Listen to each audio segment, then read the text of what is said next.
Kada saurari wannan waƙar ita ce waƙar mai suna wacce shahararren mawaƙi wata ce haziƙi wato Hamisu Breaker ya wallafa a shekara ta 2026. Mai sauraro wannan waƙa tana ɗaya daga cikin fitaccen album nan na shahararren mawaƙi wato Hamisu Breaker a cikin waƙoƙin da suka kasance masu armashi na cikin wannan album.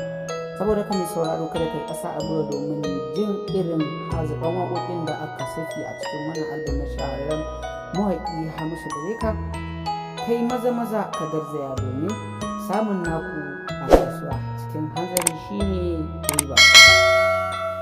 Samun nagari mai da kuɗi gida. Saboda ka masu sauraro kada ku manta wannan shahararren mawaƙi ya saki waƙoƙi da dama a nan baya ba da daɗewa ba, amma dai wani hanzari ba gudu ba. Idan wannan shine farkon kasancewar ku a cikin wannan tasha ta mai albarka, ku dole ku danna mana subscribe sannan ku danna mana alamar nan ta ƙararrawa, inda da zarar mun ɗora manhajar mu za ta iske ku a duk inda kuke a faɗin Najeriya da sauran ƙasashe baki ɗaya.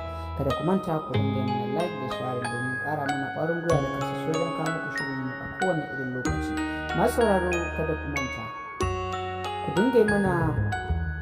dinga ajiye mana comment domin sanin ra'ayinku game da wannan tasha ta mai albarka. Mun gode sauraro, a huta lafiya. Allah ya sada mu da alkhairinsa. Amin summa amin.